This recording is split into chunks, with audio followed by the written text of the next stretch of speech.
Okay, this is Jack Spillane from the New Bedford Light, and I'm lucky to be here today with Will Gardner, the Executive Director of Alma Charter Schools in New Bedford. And this is an interview about the 10th anniversary of Alma coming to the city. They've been very successful, having started not one, but two charter schools in the city. And the second one, and also building two brand new schools. So congratulations, Will.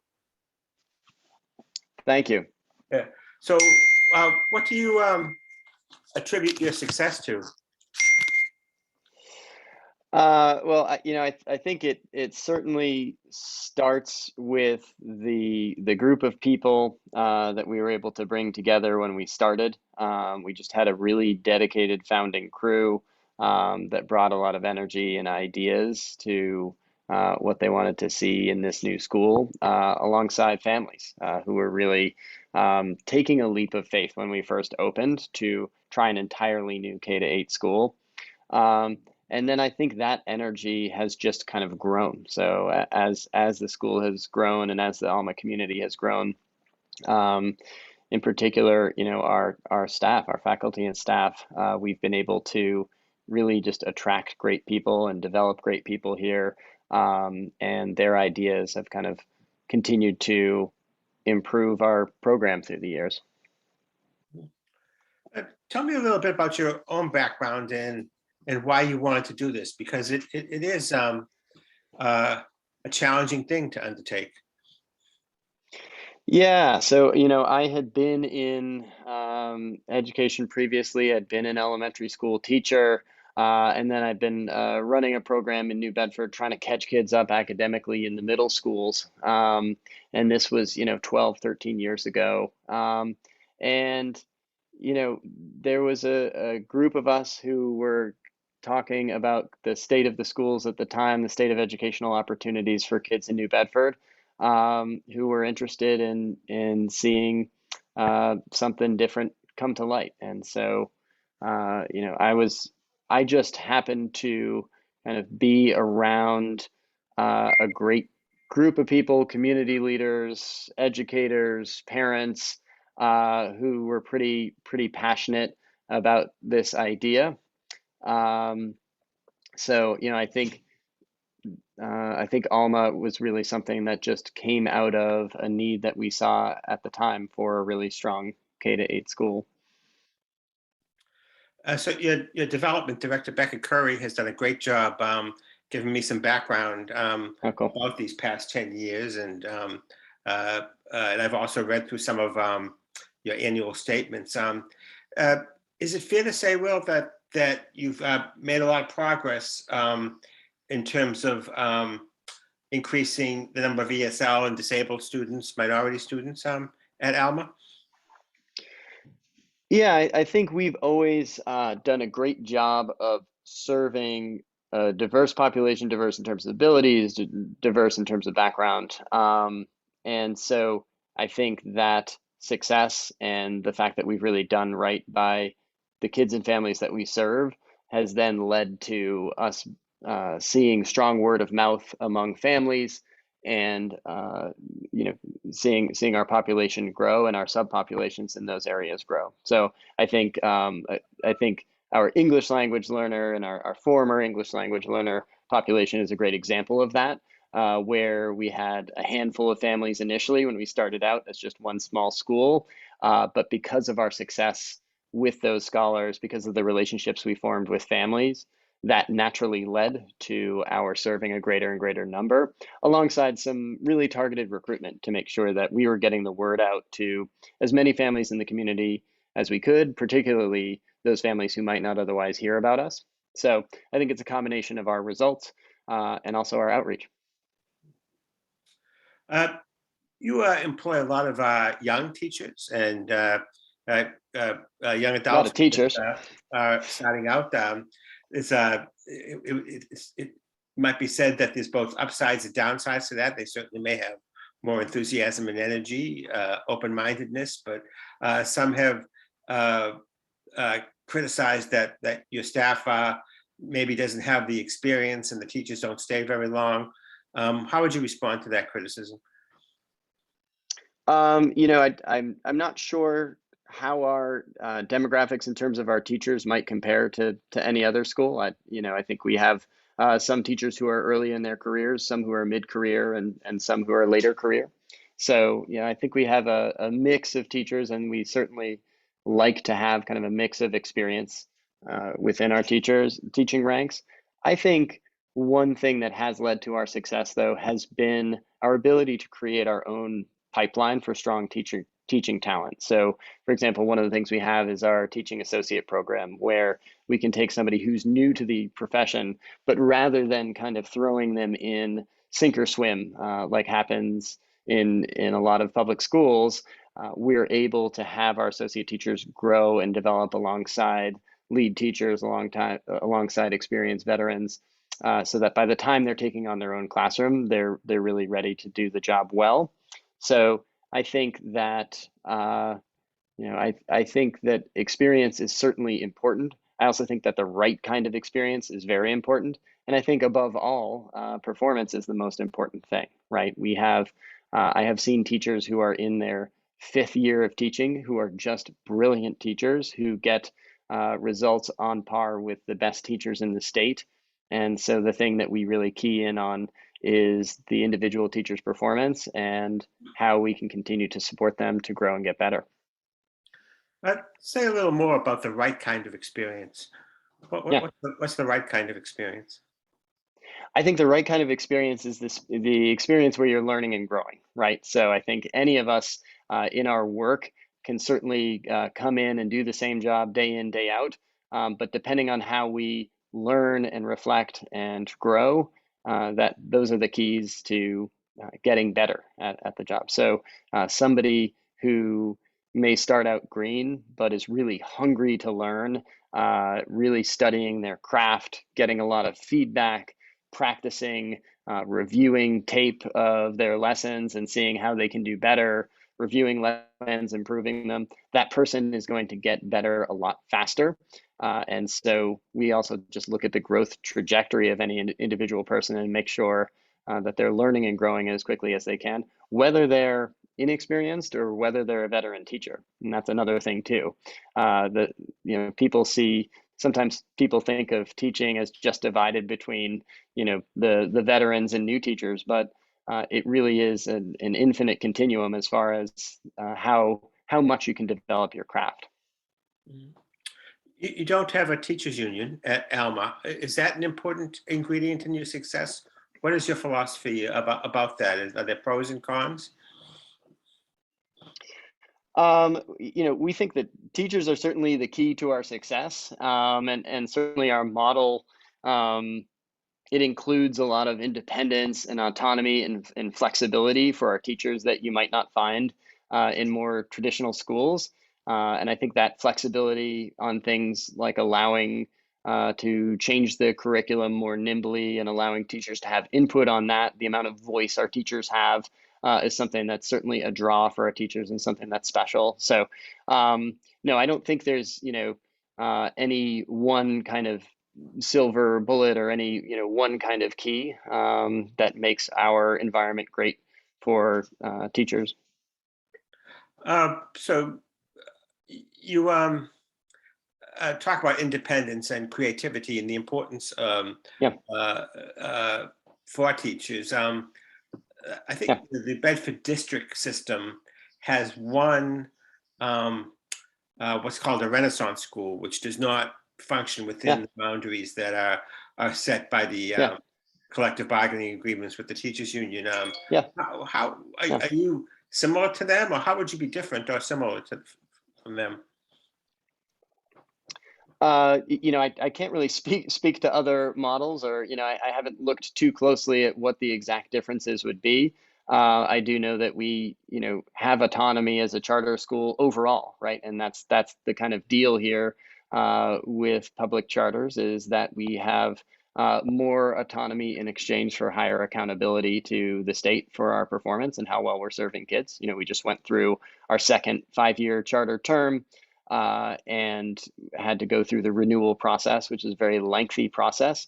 And if we aren't performing well, there are very clear accountability steps that are taken, up to and including, as we've seen here in New Bedford, us losing our charter if we're not doing right by kids and families. So that's kind of the overall deal with being a charter school. But I can't speak to the exact differences or similarities to other models of other types of autonomous schools. And I will say, I don't think that any one piece of that autonomy, again, is the one secret to our success. As you've seen, there are successful schools of all stripes and all types of models, right? I think for our particular model, we certainly see that autonomy as a necessary but not sufficient ingredient to what we do. Right. You're familiar with the Renaissance Community School, though, I assume, Of because course. you have some Yeah. joint programming with the district, or just some joint Yes. initiatives, probably a better way of putting it. Absolutely. Yeah. Okay. Let me talk a I little mean, bit. my understanding is that they're within the district, right? So their budget would be determined by the local school committee, and they would still be beholden to the local district and local school committee. Right, but they do have Right. independence to be creative in some of their Yep. teaching methods that would not follow some of the bargaining agreements, is my understanding anyway. Yeah. I wonder Sure. if we could move on to the topic of MCAS scores. You and I have talked a bit about MCAS scores over the years. So, and correct my perspective in any way you want, but from the numbers I've reviewed, it seems that in some instances you've done better than the district, particularly at the middle school level, but in others you've been comparative, at least with some schools. What about MCAS? Is that a good measurement of how the charters are doing versus the district schools, or is that a tool for something else? Yeah, I mean, I think as anyone will tell you, the MCAS is one certainly important measure of school performance that the state's able to use to look at in kind of large numbers how districts and groups of schools are doing. I think that the last round of MCAS, clearly there's a lot going on with that data, right? There's a lot of nuance there. And it's really difficult looking at last year's data to make apples to apples comparisons given the disruption of the pandemic and how it played out, and particularly how it impacted places like New Bedford and high need cities like ours. As you know, it was really, really devastating here, and it was certainly devastating in a very real way on many people's lives, and devastating in terms of its impact on the educational landscape. So we certainly didn't escape the disruption and the impact of that. And given the population that we serve, it was a very real impact. So I think, if anything, the data from last year reflects how important what we do here is, how important it is that we have this place where kids can come and learn and be with their peers and be with adults who are really going to guide and support them and push them to be their best. And there just really is no substitute. My understanding is that your observations about last year's scores are apt, and that many charter districts throughout the state have had challenges. Yeah. But just if we take last year out of the equation and just Okay. talk about Alma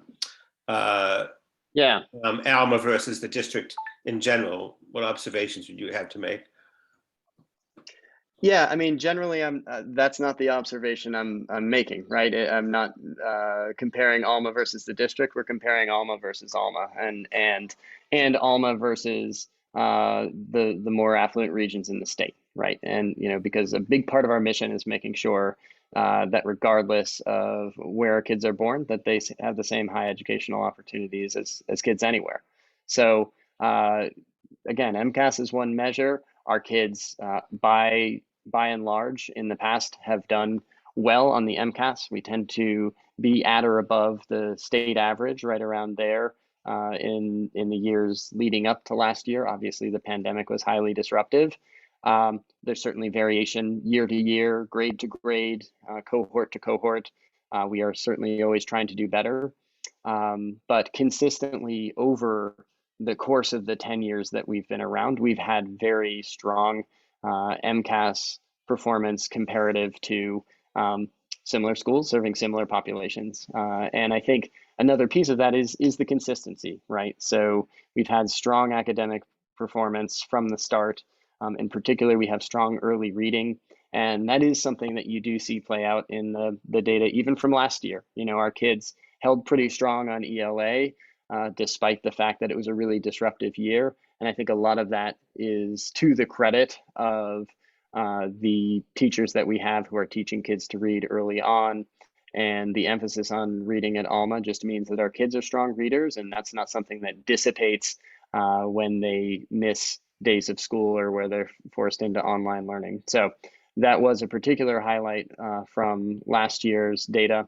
And then I think another highlight that we consistently see in our data is the performance of some of those subgroups that you mentioned earlier. So in addition to serving more and more kids with disabilities, in addition to serving more and more English learners and former English learners every year, what's also important is how well we serve them, right? So those subgroups as a whole perform a lot better at Alma than comparative subgroups statewide. So, you know, comparing subgroups against their statewide peers, kids with disabilities, English learners do better at Alma when they're here, according to the MCAS data. And again, that's one measure. Okay, I'm just going to push back a little bit on that because you keep referencing comparisons to how Alma does versus the state, but you certainly can understand why people in the city of New Bedford would be interested in how it does versus the district schools. Sure. Yeah. And I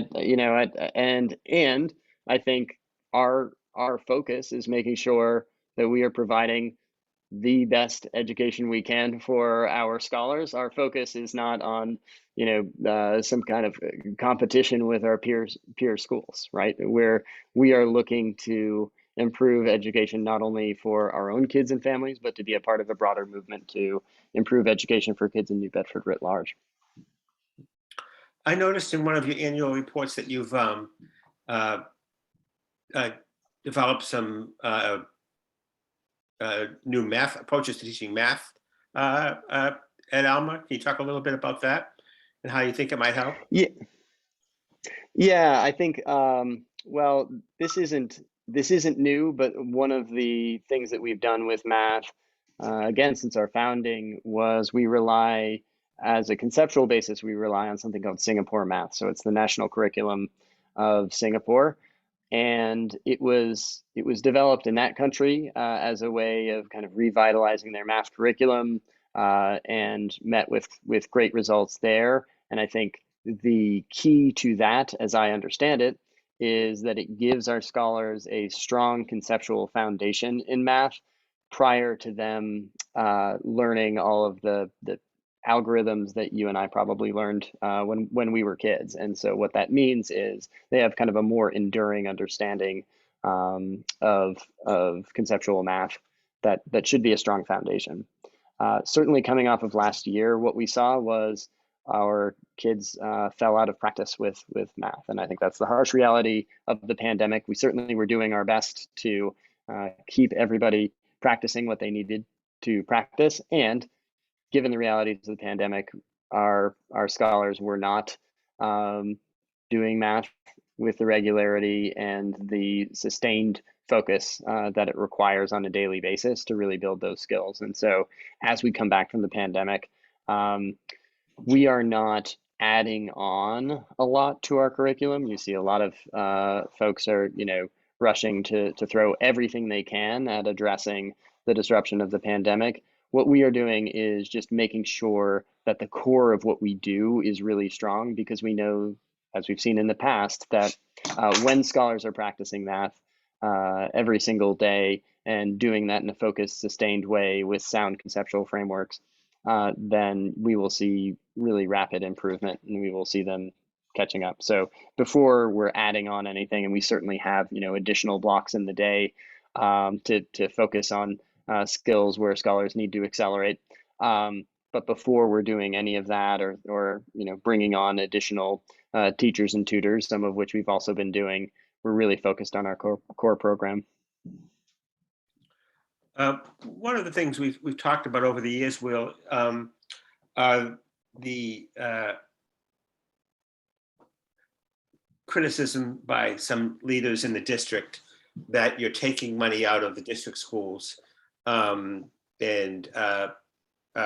hurting their ability to run all the programming that they might want to. I've pushed back with them, sometimes asking them to explain to me, well, if they're taking money out of the district schools, aren't they also taking students out of the system? So how is that not, you know, enabling you to have some savings too? I guess there are some time issues as to how quickly that can be realized, but what's your response to that criticism, which, as you know, just does not die out?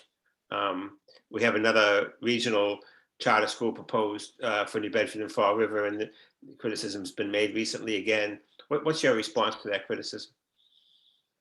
Yeah, well, you know, you're certainly right about a couple of things. I think one, in terms of your pushback, where certainly it's you know, with a system where the money follows the child, the child is also being educated elsewhere, so it makes sense that the funding would go with them.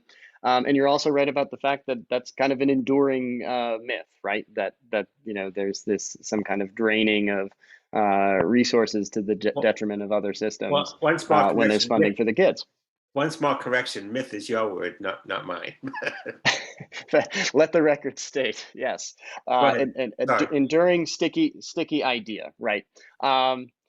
Certainly. And I think another thing, as you know, having kind of been through these debates in the past, as you know, the district is reimbursed as well. You know, there's a hold harmless reimbursement that happens after a student begins attending a charter school, and that lasts for a number of years. And that is, you know, in part through our advocacy and the advocacy of the Charter School Association. That is a fully funded reimbursement under the Student Opportunity Act. So that's a lot of money for kids that are no longer being served in the district, to allow for the district to adjust financially.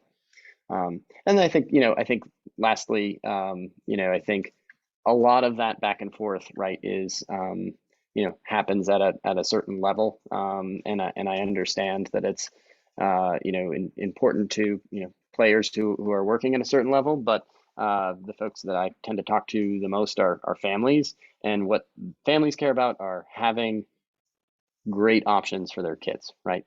Families care about having strong school opportunities for their kids, regardless of what type of school it is, and you know, regardless of what the particular model is called. Parents just want great school options, and so that's kind of the bottom line for us: is can we deliver on providing kids and families with really good school options? And that's what we've done to date. One of the things I think that's been most impressive about your success, but besides the success with children that you've educated, is your ability to build pretty soon 2 new buildings. You know, they're handsome buildings, maybe utilitarian in style, but and I think not well, it takes, let me put it this way, to build a public school in New Bedford, a district school, even with the states paying for 90% of it, they're averaging about 1 every 10 years. So, and you built 2 in that time. Can you talk a little bit about the initial mass development loan, and I think for the second school, a private charter school financer, the Equitable Facilities Fund is the financer. And talk about how you did that, and Yeah, yeah, you know yeah.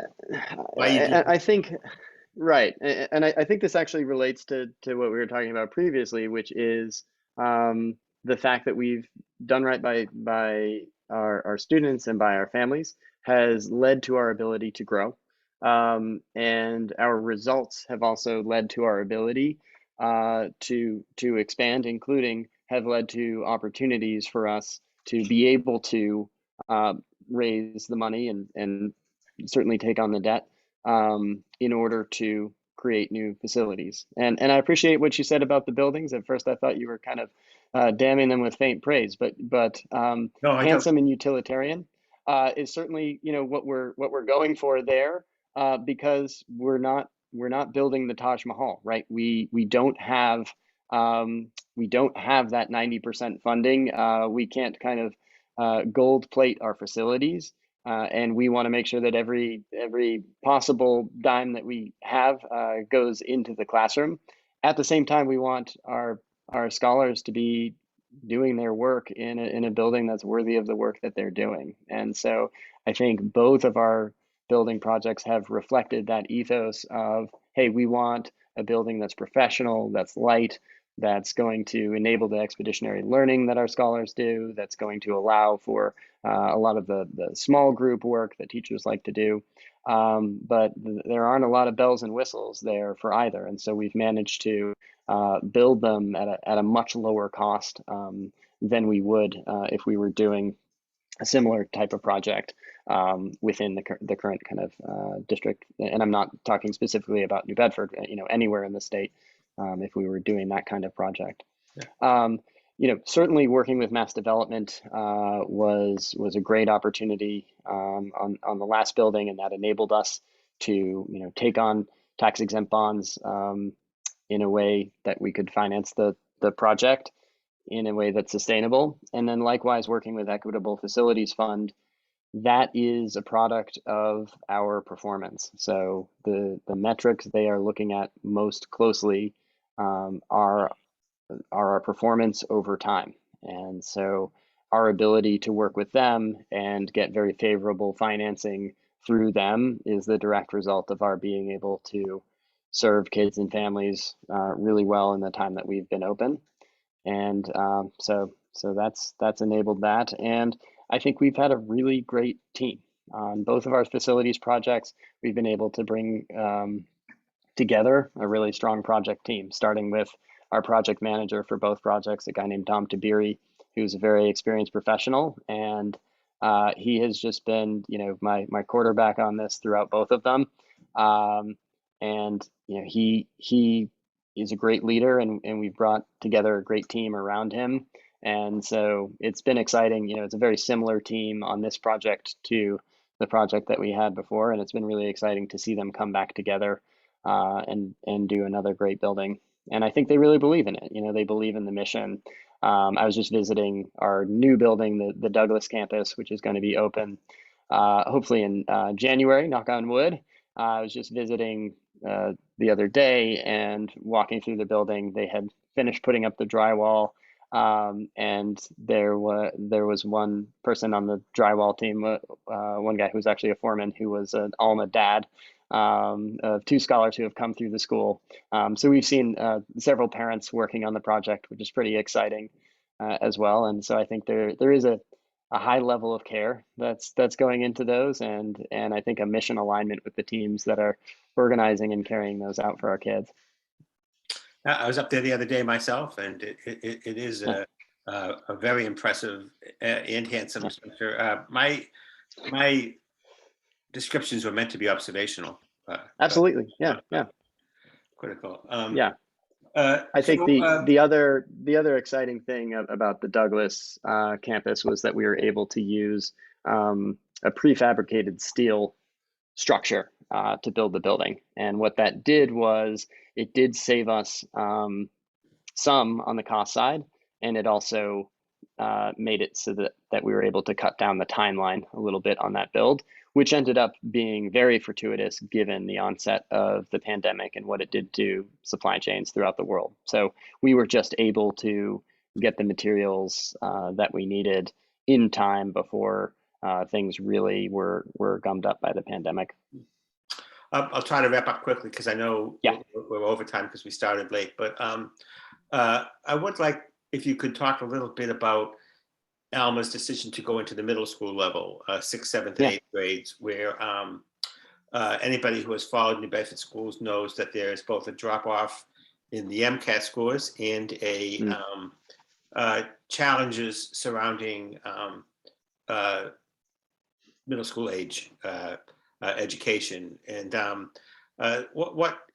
if I understand it correctly, the Douglas campus will be a school that is weighted. It'll be K through 8, but it'll be weighted Yep. more toward middle school Good for age. you. Tell me why you wanted Correct. to do that and what your feeling is. Yeah.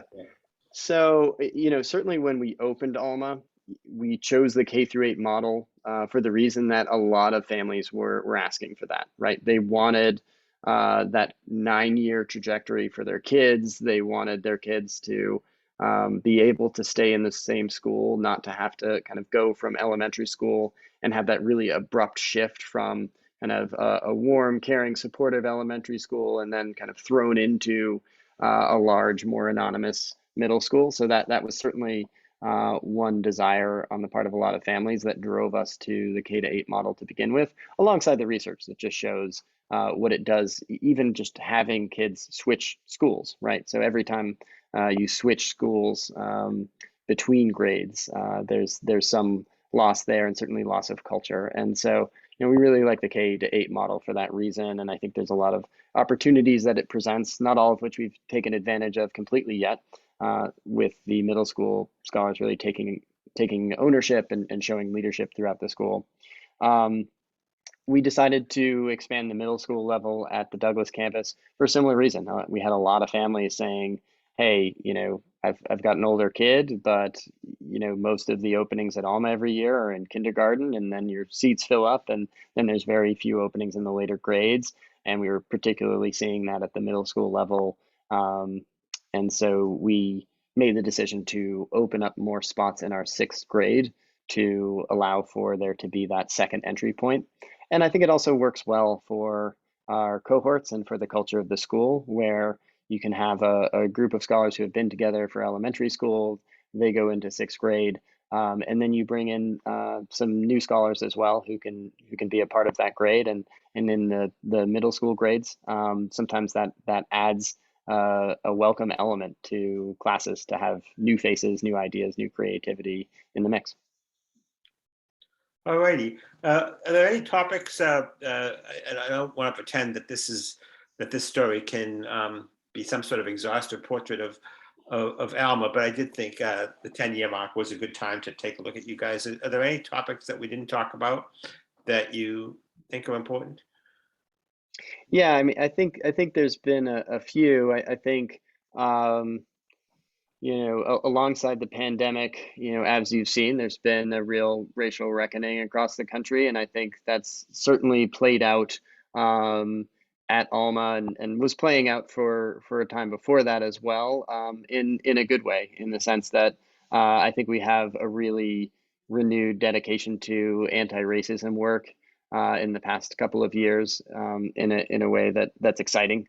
We brought together a racial equity team last year with a group of leaders from throughout the organization to kind of look at all of our policies, look at all of our practices internally, as well as things like curriculum, things like that.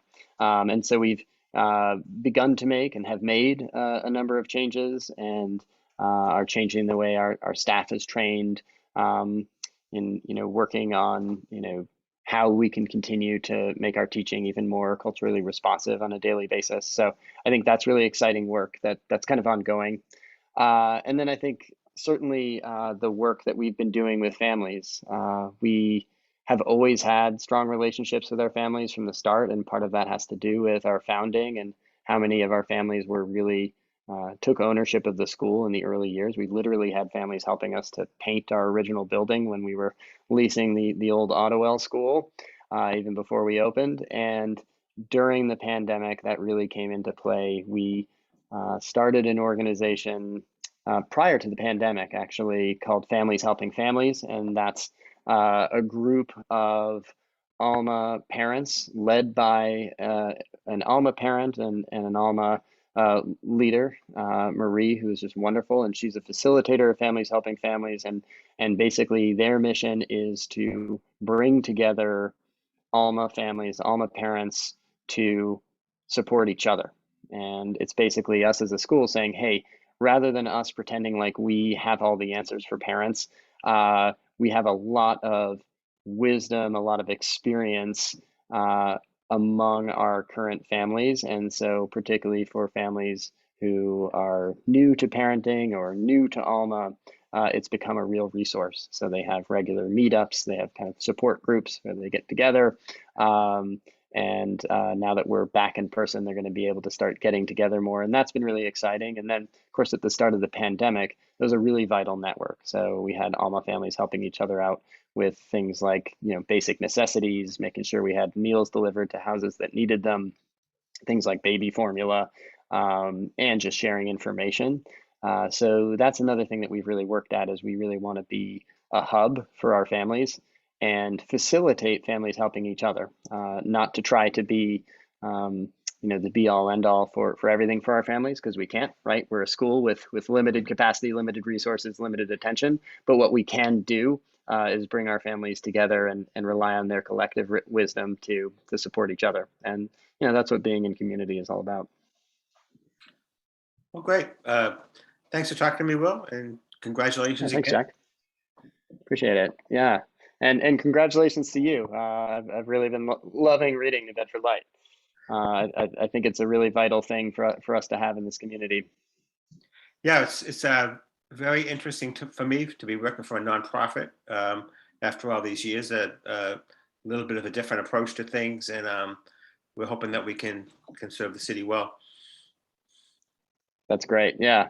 And I'm sure, I imagine, similar to my experience, I imagine there's some great things that come with that autonomy, and then some scary things as well. Yeah, absolutely. Yeah. Thanks again, Will. Good. All right. Thanks, Jack. Appreciate it.